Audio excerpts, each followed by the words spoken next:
আপনাদের প্রত্যেককে স্বাগত জানাই। টনা রয়েছে এই মুহূর্তে দিনের শেষে বাছাই করা বেশ কিছু গুরুত্বপূর্ণ এবং তাজা খবর নিয়ে। আপনাদেরকে জানাই যে পার্টিটা তো আগেই হাতছাড়া হয়েছে, এবার পার্টি অফিসের পালা। সেই পার্টি অফিসও হাতছাড়া হলো পিসি ভাইপোর। এমনকি ঋতক তৃণমূলে তারা আচমকাই চলে গিয়েছিলেন মেট্রোপলিটন এবং সেখানে গিয়ে কার্যত তৃণমূলের যে পার্টি অফিস আগে বলা হতো সেই জায়গায় তালা ঝুলিয়ে তারা দাবি করেন যে আসল তৃণমূল নাকি তারাই। আর অন্যদিকে এই কালীঘাটপন্থী তৃণমূলীরা তারা আবার বলছে এটা তো দুলালের তাল মিছরি নয়। দেখুন,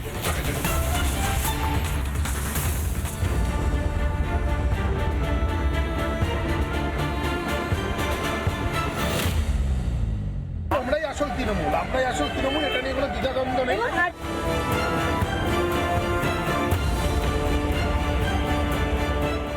বিষয়টা দুলালের তালমিছরি নয়, এটা এখন এটা দুই সতীনের ঝগড়া যে স্বামীর সম্পত্তির ভাগকে পাবে। তৃণমূল কার, ঋতব্রতর নাকি কালীঘাটের? এই দ্বন্দ্বের মাঝেই মেট্রোপলিটনের তৃণমূল ভবনে ঋতব্রত বন্দ্যোপাধ্যায়। শুক্রবার সন্ধে একদল বিক্ষুব্ধ বিধায়ক যান ইএম বাইপাসের ধারে তৃণমূল ভবনে।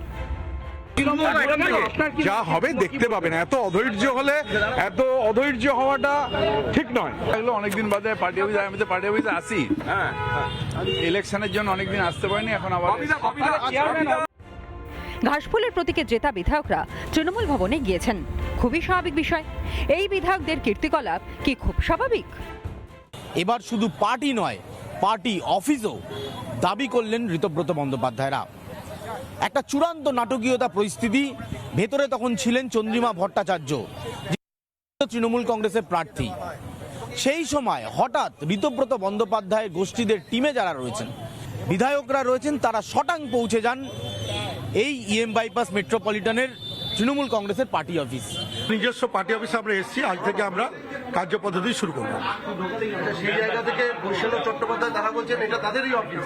তাদেরকে জিজ্ঞেস করুন তাদের কার অফিস, কি অফিস। মালিক আমাদের দিয়েছে, মালিকের সঙ্গে কথা বলতে হবে। মালিক একটা অভিযোগ করেছিলেন থানায়, সেটা কি মিটে গেছে নাকি? সে তারাই বলতে পারবে। আমাদের মালিকের অনুমতি নিয়ে আমাদের আবেগ, আমাদের পার্টি অফিস আমরা এখান থেকে পরিচালনা করেছিলাম, আগামী দিনে করব। ঋতব্রত শিবিরের বিধায়করা তৃণমূল ভবন ছাড়তেই ঘটনাস্থলে যান কালীঘাট তৃণমূলের নেতারা। ততক্ষণে পার্টি অফিস হাতছাড়া। তৃণমূল কংগ্রেসের একটা ব্যানার, যেখানে চেয়ারম্যান হিসাবে এখানে লেখা রয়েছে চেয়ারম্যান অরূপ রায়। তারা ভেতরে গিয়েছেন, বেরিয়ে যাওয়ার পর এখানে লাগিয়েছেন তালা। আমরা এই মুহূর্তে দেখতে পাচ্ছি জোড়া তালা লাগানো হয়েছে। কোনো তালা লাগানো আমরা মানবো না।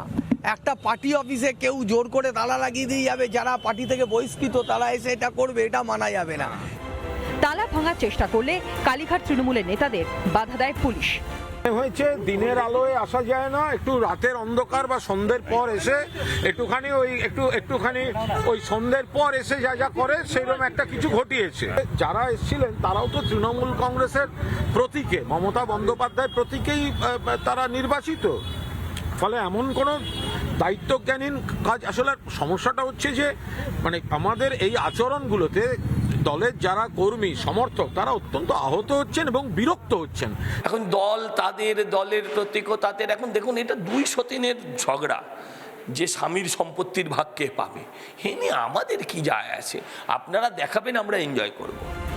আসল তৃণমূল নিয়ে দ্বন্দ্ব, প্রতীক থেকে তহবিল সবই পিসি ভাইপোর হাতছাড়া হওয়ার পথে। তহবিল নিয়েও মামলা চলছে। এবার কি ছাদও হারালো কালীঘাট তৃণমূল? রিপাবলিক বাংলা। হাইজ্যাক করাটা বুঝলেন তৃণমূলের একেবারে মজ্জাগত হয়ে দাঁড়িয়েছে, একেবারে জন্মলগ্ন থেকে। 21শে জুলাই তা হাইজ্যাক করে দীর্ঘদিন ধরে রাজনীতি করেছেন মমতা বন্দ্যোপাধ্যায় এবং মমতাপন্থী তৃণমূলীরা। একেবারে ভিক্টোরিয়া হাউসের সামনে ধর্মতলা মোড় অত্যন্ত ব্যস্ত, আপনারা জানেন।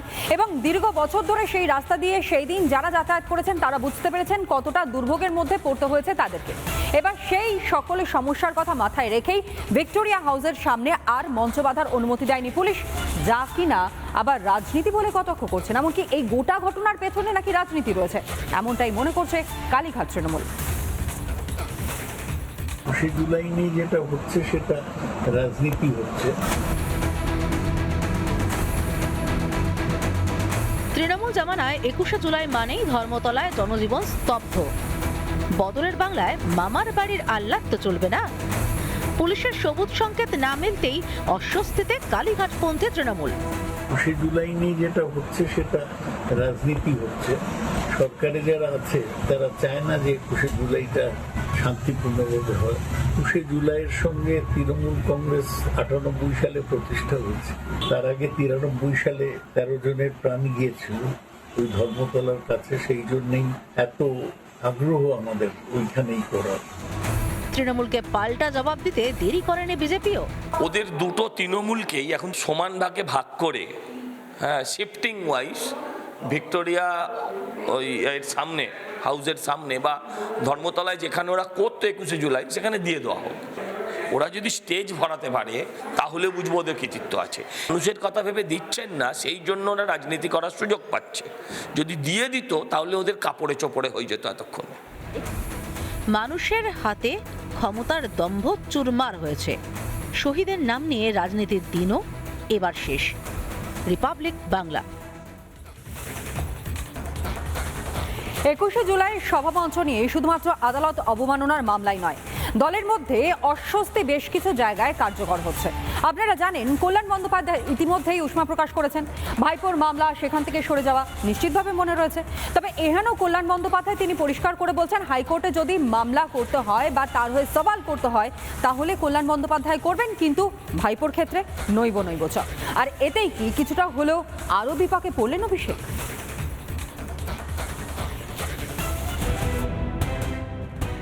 ধর্মতলা তৃণমূলের 21শে জুলাইয়ের সভা। হাইকোর্টের নির্দেশ অমান্য করে 15 বছর যা ইচ্ছে তাই। পিসি ভাইপোর বিরুদ্ধে আদালত অবমাননার মামলার শুনানিতে এবারে নতুন মোড়, কারণ ভাইপোকে আরও চাপে ফেললেন কল্যাণ ব্যানার্জি। কলকাতা হাইকোর্টের বিচারপতি অরিজিৎ বন্দ্যোপাধ্যায় ডিভিশন বেঞ্চে শুনানির সময় বর্ষীয়ান আইনজীবী কল্যাণ বন্দ্যোপাধ্যায় জানান, তিনি মমতা বন্দ্যোপাধ্যায়ের হয়ে সওয়াল করবেন। তারপরই আদালতের প্রশ্ন, তাহলে অভিষেক বন্দ্যোপাধ্যায়ের হয়ে কে বলবেন? এই প্রশ্নে স্পষ্ট উত্তর দেননি কল্যাণ, কিছুটা ইতস্তত করেন। তাতেই আদালতের পর্যবেক্ষণ, তাহলে তার বিরুদ্ধে রুল জারি করতে হয়। মমতা বন্দ্যোপাধ্যায় এবং অভিষেক বন্দ্যোপাধ্যায়ের বিরুদ্ধে হলফনামা জমা দেওয়ার নির্দেশ দেওয়া হয়েছে কলকাতা হাইকোর্টের তরফ থেকে। 21শে জুলাই আদালতের নির্দেশ না মেনে পালন করার জন্য ইতিমধ্যেই নোটিশ জারি করা হয়েছে মমতা বন্দ্যোপাধ্যায় এবং অভিষেক বন্দ্যোপাধ্যায়ের বিরুদ্ধে। সেই মামলাতেই এই নির্দেশ কলকাতা হাইকোর্টের। কিন্তু আদালতের শুনানির থেকেও বেশি চর্চায় ছিল কল্যাণ বন্দ্যোপাধ্যায়ের ভূমিকা, কারণ কল্যাণ ও ভাইপোর বিবাদ কিছুতেই থামছে না। সম্প্রতি সই চুরি মামলায় রাতারাতি কল্যাণকে সরিয়ে দেন অভিষেক। সেই সময় রিপাবলিক বাংলায় প্রকাশ্যেই ক্ষোভ উগড়ে দেন আইনজীবী। অভিষেককে যদি ছাড়তে পারে তাহলে। এদিন হাইকোর্টে কল্যাণের ইতস্তত ভূমিকা, যা থেকে পরিষ্কার all is not well.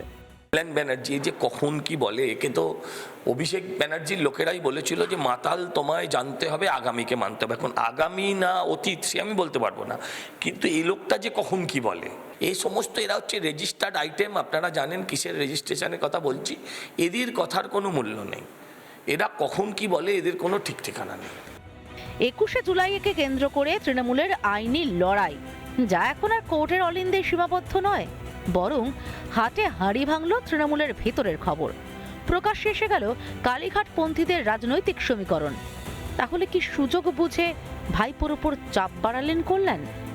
Republic Bangla. বিধায়কদের পাঠশালা আর পাঠ্যক্রমের অন্তর্ভুক্ত কি থাকছে?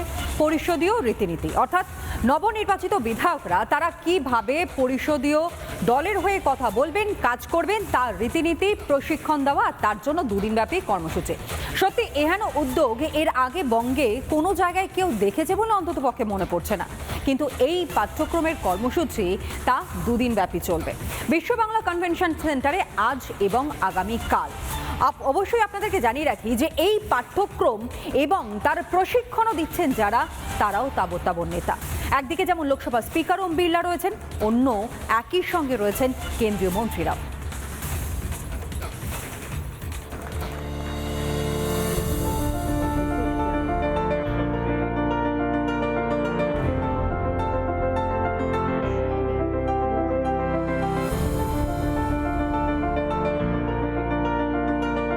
कोई पहली बार जो चुन के आता है उनको सीखना पड़ता है। भारत दुनिया का सबसे पुराना लोकतंत्र है, तो पुराना लोकतंत्र होने के नाते हमारा जो व्यवहार है, हमारा बिहेवियर है, वो भी उस हिसाब से करना होगा। ভোটে অভাবনীয় জয় বিজেপির। নির্বাচনে জিতে জনপ্রতিনিধি হয়েছেন অনেক আনকোড়া মুখ। সেই সমস্ত নব্য বিধায়কদের পরিষদীয় রীতিনীতি শেখানোর পাঠশালা বিশ্ব বাংলা কনভেনশন সেন্টারে উপস্থিত রাজ্যসভার deputy speaker Harivansh Narayan, Lok Sabha speaker Om Birla, রয়েছেন সংসদ বিষয়ক মন্ত্রী কিরেন রিজিজু, রাজ্যপাল RN রবি, বিধানসভা স্পিকার রথীন্দ্রনাথ বসু, মুখ্যমন্ত্রী শুভেন্দু অধিকারী। নবনির্বাচিত বিধায়কদের কাঁধে বহু দায়িত্ব, আম জনতার আশা আকাঙ্ক্ষা। তাদের পরিষদীয় রীতিনীতি, আইন কায়দা कानून शेखा जरूरी। कोई पहली बार जो चुन के आता है उनको सीखना पड़ता है, इसलिए ये 2 दिन का कैंप में आप सबको सीखना पड़ेगा। हाथे कलमे সেই সমস্ত রীতি রেওয়াজ শেখাতে এসেছেন কেন্দ্রীয় মন্ত্রী কিরেন রিজিজু। कैसे बात करना है, पीठ नहीं दिखाना है पीठासीन की तरफ, और अपना भाषण दे करके तुरंत नहीं जाना है, आपके नेक्स्ट वाला का सुनना है। कई एथिक्स आपका प्रैक्टिस करना होता है। দুদিনব্যাপী পরিষদীয় পাঠশালায় হাজির ছিল তৃণমূলের 2 শিবির। কালীঘাট তৃণমূলের তরফে কুণাল ঘোষ অবশ্য পরে ছেঁদো কারণে কর্মশালা থেকে ওয়াকআউট করেন। এনাদের কারুর বক্তব্য শুনবো কিনা সেটা আমার ব্যক্তিগত সিদ্ধান্ত। লোকসভার অধ্যক্ষ তিনি তৃণমূল কংগ্রেসকে ভাঙতে চাইছে এমন একটা গ্রুপকে তিনি এন্টারটেন করলেন। আবার নতুন সরকারের এই উদ্যোগকে স্বাগত জানিয়েছেন ঋতব্রতপন্থীরা। আমরা যারা এই ক্লাসগুলোতে অংশগ্রহণ করব নিশ্চিতভাবে এই ক্লাসগুলোর দ্বারা উপকৃত হব, কেননা বিধানসভার অভ্যন্তরে, আইনসভার অভ্যন্তরে কিভাবে ভূমিকা পালন করা উচিত, দায়িত্বশীল বিরোধী হিসেবে আমরা কতটা ভালোভাবে ভূমিকা পালন করতে পারবো, সেগুলো আমরা যারা বিরোধীরা রয়েছি তাদের পক্ষেও এই ধরনের কর্মসূচি খুব জরুরি। তৃণমূল জমানায় তো একটাই পোস্ট ছিল, বাকি সব ল্যাম্প পোস্ট। বিধানসভাতেও আদব কায়দার তোয়াক্কা করতো না তৎকালীন শাসক দল, বাকিদের চুপ করিয়ে কথা বলতেন একজনই। তাই নতুন বিধায়কদের পাঠশালার প্রয়োজন ছিল না। मैं ही बता रहा हूं, यहाँ जो सिस्टम हो गया था, MLA MP का कोई मर्यादा नहीं है, कोई मर्यादा ही नहीं था। সময় বদলেছে, সরকার বদলেছে। নতুন জমানায় শাসক বিরোধী দুপক্ষের বিধায়কদের দায়িত্ব অনেক। তাই তো হাতে কলমে নিয়ম কানুন শেখানোর পাঠশালা। বঙ্গ রাজনীতিতে নয়া উদ্যোগ বিধায়কদের কর্মশালা। রিপাবলিক বাংলা। আর এহেন তৃণমূল কংগ্রেসের দাপুটে নেতা নাকি দেবরাজ চক্রবর্তী, এবং সেই দেবরাজ চক্রবর্তী গ্রেফতার হতেই একেবারে উলটপুরাণ। একটা সময় যেই দেবরাজ চক্রবর্তীকে চোখে হারাতো তৃণমূল, সেই দেবরাজই এখন হয়ে গিয়েছে চোখের বালি। গ্রেফতার হওয়ার পর তৃণমূলের বর্ষিয়ার নেতা তিনি আবার বলছেন, যদি আয় বহির্ভূত সম্পত্তি হয় তাহলে তদন্ত করে দেখুক ইডি। তাহলে এর আগে কে গোটা ঘটনা জানতো না কালীঘাট তৃণমূল, নাকি শুধুমাত্র প্রশ্রয় দেওয়া হয়েছিল একমাত্র ভাইপো ঘনিষ্ঠ বলে? হিসাব বহির্ভূত অর্থ বা তহবিল থাকলে সে ব্যাপারে অনুসন্ধান করতে পারে। এই টাকা তৃণমূলের অন্য কোনো বড় নেতার ক্ষেত্রে সব থেকে বেশি সম্ভাবনাময় ব্যক্তির নাম হচ্ছে অভিষেক বন্দ্যোপাধ্যায়।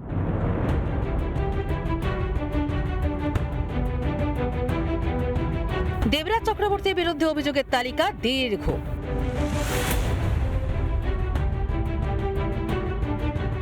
জোর করে জমি কেনা বেচা, তোলাবাজি, হুমকি, একের পর এক অভিযোগ বহুদিনের। এখানে উনি গুন্ডা বাহিনী পাঠিয়ে আমার কাছে 1 কোটি টাকা চেয়েছিল। 50 লাখকে রফা হয়েছিল, কিন্তু 27 লাখ আমি দিয়েছিলাম। বাকি পয়সাটা দিতে দেরি হলো। 40 জনের মতো লোক পাঠিয়ে আমাকে আমার জমি থেকে মেরে আর করে দিয়ে, রিভলভারের বাট দিয়ে মেরে মাথা ফাটিয়ে দিয়ে আমাকে বের করে দিল জমি থেকে। অভিযোগ ক্যামাক স্ট্রিটের নির্দেশে চলত গোটা নেটওয়ার্ক। বিজেপির দাবি, দেবরাজের রকেট গতির উত্থানের নেপথ্যে ছিল ভাইপোর আশীর্বাদ। কিন্তু STF এর হাতে দেবরাজ গ্রেফতার হতেই বদলে গেল ছবিটা। দায় ঝেড়ে ফেলতে আপ্রাণ চেষ্টা তৃণমূলের। তিনি অভিযোগ করেছেন, এর কি তথ্য প্রমাণ আছে সেটা লোকের সামনে আসা দরকার। তবে কারুরই হিসাব বহির্ভূত অর্থ বা তহবিল থাকলে সে ব্যাপারে অনুসন্ধান করতে পারে। দেবরাজ তো তৃণমূলের মেয়র পরিষদ ছিলেন, তার স্ত্রীও তৃণমূলের প্রাক্তন বিধায়ক। এতদিন যাকে দলের শীর্ষ নেতৃত্বের কাছাকাছি পাশাপাশি দেখা গিয়েছিল, ধরা পড়তেই তাদের থেকে দূরত্ব তৈরির চেষ্টা। এত টাকা যদি সত্যি এনাদের দুজনের নামে থেকে থাকে, তাহলে এই টাকা শুধুমাত্র ওনাদের দ্বারা রোজগার করা টাকা নয়, এই টাকা তৃণমূলের অন্য কোনো বড় নেতার টাকা এদের নামে রাখা আছে। সব থেকে বেশি সম্ভাবনাময় ব্যক্তির নাম হচ্ছে অভিষেক বন্দ্যোপাধ্যায়, কারণ দেবরাজ এবং তার স্ত্রী দুজনেই, যিনি প্রাক্তন বিধায়িকা, দুজনেই অভিষেক বন্দ্যোপাধ্যায়ের অত্যন্ত কাছের বলে আমরা জানি মিডিয়া সূত্রে। এখন অদিতি মুন্সি নিজে কতটা দায় নেবে দেবরাজের, সেটাই আমার ডাউট আছে। রত্নাকরের দায় তার স্ত্রী নিতে রাজি হয়নি, তো এই রত্নাকরের দায় তার স্ত্রী নেবেন কিনা, কপালে তিলক কাটা, হ্যাঁ সেটাও আমি বলতে পারবো না। যদিও বলেছিলেন উনি স্বামীর সাথে জেলে যাবেন, ঈশ্বর তার মনোবাঞ্ছা পূর্ণ করুন। এছাড়া দেবরাজের বিরুদ্ধে অভিযোগ নতুন নয়। দীর্ঘদিন ধরেই জমি দখল, তোলাবাজি এবং প্রভাব খাটানোর অভিযোগ। তখন তৃণমূল সরকার কেন ব্যবস্থা নেয়নি? শীর্ষ নেতৃত্বের আশীর্বাদ না থাকলে কিভাবে রকেট গতিতে উত্থান হলো দেবরাজের? দেবরাজ চক্রবর্তীর বিরুদ্ধে তদন্ত যত এগোবে ততই সামনে আসতে পারে নতুন তথ্য। তাই কি গ্রেফতার হতেই শুরু দায় ঝাড়ার ব্যস্ততা? রিপাবলিক বাংলা। প্রথম দিন হাজিরা এড়িয়েছেন, কিন্তু দ্বিতীয় দিন হাজিরা দিয়েছেন অপরূপা পোদ্দার। কিন্তু সেখানে গিয়ে কার্যত সংজ্ঞাহীন হয়ে পড়লেন অপরূপা পোদ্দার। তাকে টানা 4 ঘন্টা জিজ্ঞাসাবাদ করেন পুলিশ আধিকারিকরা, এবং জিজ্ঞাসাবাদের পর যখন তিনি বাইরে বেরিয়ে আসেন, তারপরে মাথা ঘুরিয়ে একেবারে চক্কর দিয়ে পড়ে গিয়েছেন মাটিতে। কিন্তু প্রশ্ন হলো, গত মঙ্গলবার তিনি তাহলে সুস্থ ছিলেন তো? দেখুন।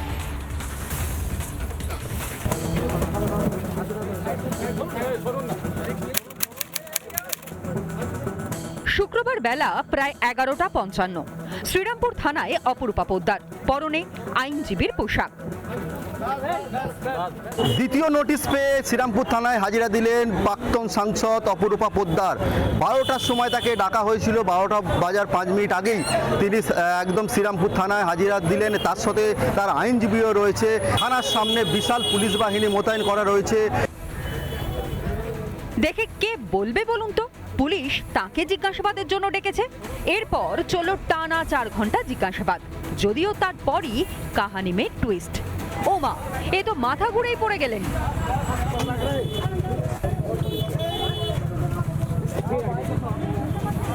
থানা থেকে বেরোতেই আচমকা মাটিতে লুটিয়ে পড়েন প্রাক্তন সাংসদ।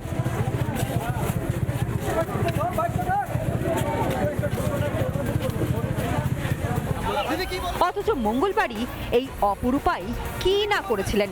দিদি কি বলবেন?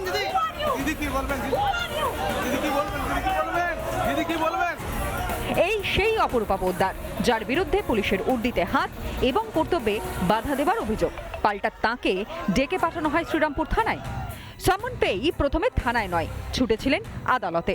উদ্দেশ্য গ্রেফতারি এড়ানো, কিন্তু শেষ পর্যন্ত পুলিশের ডাক এড়াতে পারেননি। শুক্রবার বেলা প্রায় 11:55 নাগাদ আসেন থানায়। চলে 4 ঘন্টা প্রশ্ন, তারপরই সেই দৃশ্য, মাথা ঘোরা, ভারসাম্য হারিয়ে পড়ে যাওয়া। এই ঘটনাকে ঘিরেই শুরু হয়েছে রাজনৈতিক চর্চা। অপূর্বা পোদ্দার ভুলে গেছিল যে ভেবেছে বুঝি এখনো তৃণমূলের সরকার চলছে, তাই পুলিশকে নিয়ে এরকম মারামারি করেছে, পুলিশকে থাপ্পড় মেরেছে। এটা তো তৃণমূল কংগ্রেসের সরকার নয়। এখানে যদি ওই ধরনের কিছু করতে যান, তাহলে তাদের আগামী দিনে জেলের পেছনে স্থায়ী হবে। তৃণমূল জমানায় হিংসা দেখেও চুপচাপ দাঁড়িয়ে দেখেছে পুলিশ। কিছু করার ক্ষমতা ছিল না আইনের রক্ষকদের, কারণ তাদের হাত বেঁধে রাখা হয়েছিল। বাংলায় এখন আইনের শাসন, যা খুশি তাই যে করা যায় না, তা ফের একবার প্রমাণিত।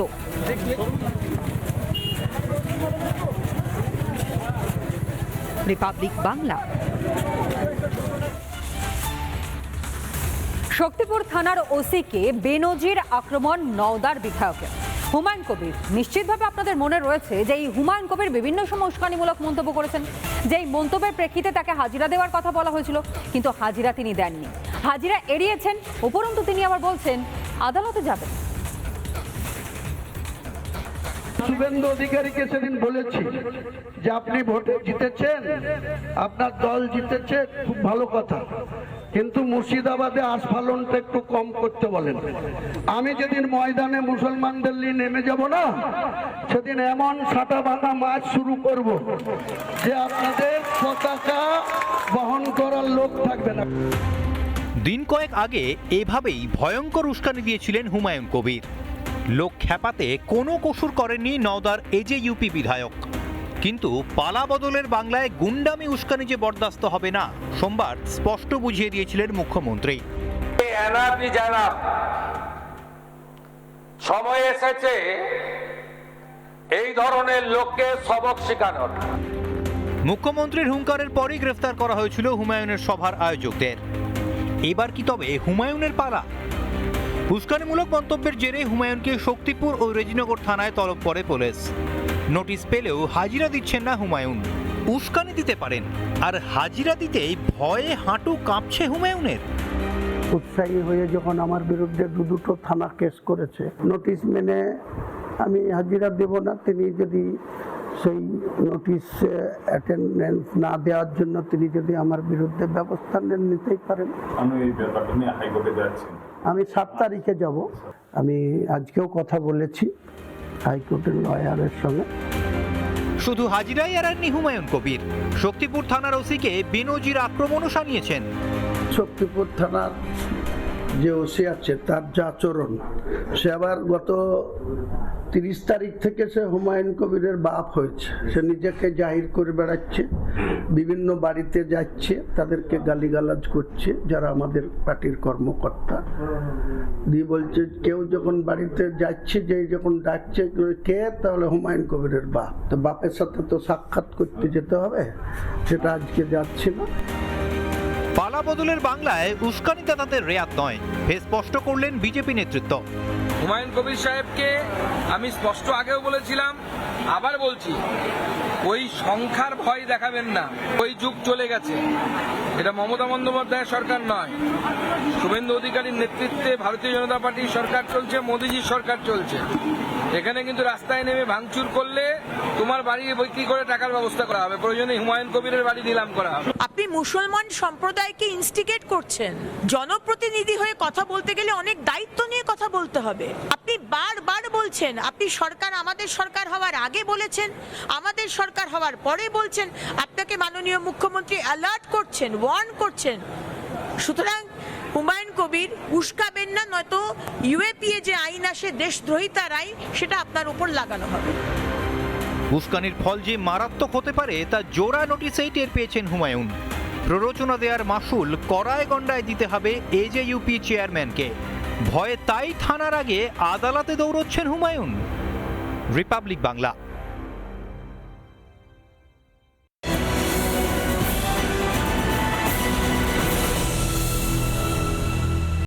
নানা ধরনের কন্টেন্ট দেখার জন্য লাইক করুন, শেয়ার করুন আমাদের ফেসবুক পেজ, সাবস্ক্রাইব করুন আমাদের ইউটিউব চ্যানেল। পাশাপাশি অন্যান্য ব্রেকিং নিউজের জন্য অবশ্যই চোখ রাখুন রিপাবলিক বাংলায়।